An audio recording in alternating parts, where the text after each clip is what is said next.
অসম্মানিত শিক্ষক শিক্ষিকা বিন্দু এবং আমার বাপদাইটা জুনিয়র এবং আমার হতবাগা ব্যাটসম্যান সকলকে আমার পক্ষ থেকে ওয়ালাইকুম আসসালাম।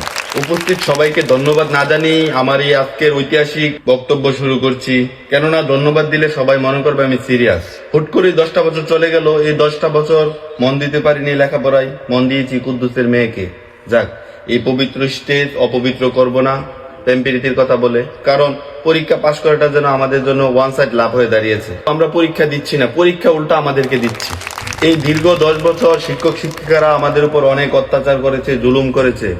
এই মহান দায়িত্বগুলো আমরা এখন আমাদের জুনিয়রদের হাতে তুলে দিতে চাই। তোমরা নিবে না? আমার জুনিয়র ভাই বোনেরা, তোমরা সবাই জানো যে আমাদের স্কুলে স্যার ম্যামরা কিপটা, আমাদেরকে পরীক্ষার খাতায় ছোট ছোট ডিম দিত।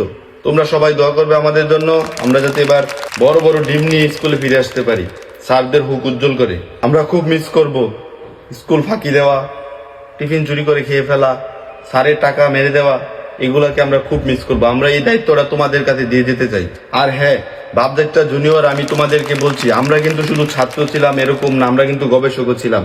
কোন ম্যামের সাথে কোন স্যারের প্রেম, কার সাথে কার কি, এগুলা নিয়ে কিন্তু আমরা গবেষণা করতাম। এই দায়িত্বটাও আমরা তোমাদের কাছে দিয়ে গেলাম। আরে তার একটা স্টেজ উঠেছে, তার নাম আসতে আরে ধর লাস্ট একটা কথাই বলে যেতে চাই, এই কথা বলে আমার বক্তব্য শেষ করে দিচ্ছি। তোমরা কেউ আমাদের জন্য কান্না করবে না। তোমাদের অশ্রু জলে আমাদের যাওয়ার পথটা পিচ্ছিল হয়ে যাবে, পরে আবার ফেল করে তোমাদের সাথে আসতে হবে। কেউ কান্না করবে না, সবাই দোয়া করবে যাতে বড় বড় ডিম নিয়ে স্যারদের হুক উজ্জ্বল করে তোমাদেরকে মিষ্টি খাওয়াতে পারে।